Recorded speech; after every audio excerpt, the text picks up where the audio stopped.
जास्त साहित्य न वापरता फक्त 3 साहित्यामध्येच अगदी टम्म अशी फुगलेली आणि जाळीदार आणि मऊ मऊ अशी इडली नाश्त्यासाठी आपण कशी करायची ते बघूया. पण व्हिडिओ थोडा जरी आवडला आणि चॅनेलवर जर नवीन असाल तर चॅनेलला नक्की सबस्क्राईब करा, शेजारचे बेल आयकॉन देखील प्रेस करा. चला तर मग रेसिपीला सुरुवात करूया. इथं मी 3 वाटी रेशनचं तांदूळ घेतलेलं आहे आणि त्याच वाटीने 1 वाटी पोहे घेतलेले आहेत आणि त्यानंतर अर्धी वाटी आपल्याला उडदाची डाळ घेतलेली आहे आणि 1 चमचाभर फक्त मेथी दाणे घेतलेले आहेत. बाकी आपण इथं काही साहित्य वापरणार नाही. या साहित्यामध्येच आपण इडली बनवणार आहोत.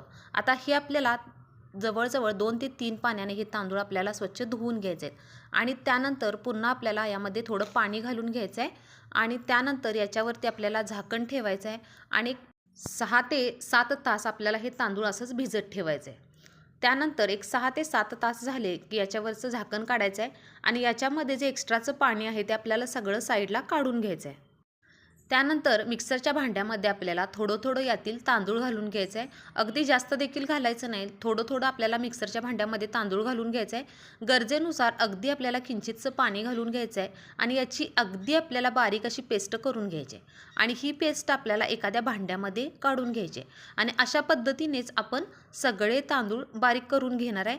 जास्त पाण्याचा वापर करायचा नाही. गरज लागली तरच थोडंसं आपल्याला यामध्ये पाणी घालून घ्यायचं आहे. अशा पद्धतीने आपलं पीठ हे छान असं एकजीव झालेलं आहे. तुम्ही बघू शकता की एकसारखं असं बारीक आपलं पीठ हे स्मूथ असं झालेलं आहे. आता यामध्ये मी अगदी पाव चमचा खाण्याचा सोडा वापरलेला आहे, कारण थंडीमध्ये शक्यतो पीठ जास्त लगेच असं फुगत नाही. त्यामुळे मी अगदी थोडा किंचितचा पाव चमचा खाण्याचा सोडा वापरलेला आहे.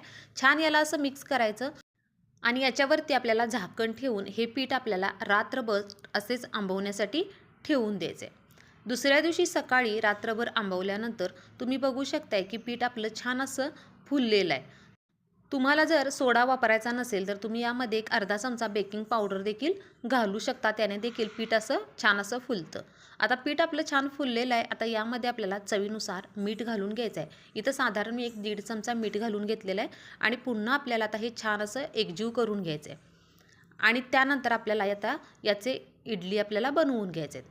तर त्यासाठी इडलीच्या प्लेटला मी काय केलेलं आहे, थोडंसं खाली इडली आपली चिकटू नये म्हणून थोडंसं इडलीच्या प्लेटला आपल्याला तेल लावून घ्यायचं आहे आणि त्यानंतर आता यामध्ये आपल्याला थोडं हे बॅटर आपल्याला यामध्ये घालून घ्यायचं आहे. अगदी जास्त देखील फुलं आपल्याला भरायचं नाही. अगदी थोडं घालून घ्यायचं आहे, कारण शिजल्यानंतर ही इडली अजून फुलते. आता इकडं मी कढईमध्ये काय केलेलं आहे, पाणी छान असं गरम करून घेतलेलं आहे आणि त्यानंतर आपल्याला ह्या इडलीच्या प्लेट यामध्ये ठेवायचं आहे आणि याच्यावरती आपल्याला झाकण ठेवायचं आहे आणि एक 10 ते 12 मिनिट फक्त आपल्याला वाफ देऊन घ्यायची आहे. जास्त वेळ आपल्याला इडली शिजवून घ्यायची नाही किंवा कुक करून घ्यायची नाही. अगदी 10 ते 12 मिनिट फक्त आपल्याला याला वाफवून घ्यायचं आहे आणि पाणी सुरुवातीला जर गरम पाणी म्हणजेच उकळल्यानंतरच आपल्याला यामध्ये इडलीच्या प्लेट्स ठेवायच्या आहेत, म्हणजे इडली आपली पटकन अशी ही फुलते आणि थोडंसं थंड झाले की आपल्याला इडली चाकूने अशा पद्धतीने कडा मोकळ्या करून अशा पद्धतीने आपल्याला ही इडली काढून घ्यायची.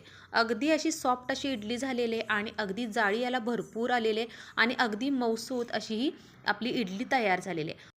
आणि याच्यासोबत जी खोबऱ्याची चटणी बनवली याचा देखील व्हिडिओ मी या व्हिडिओमध्ये अटॅच केलेला आहे.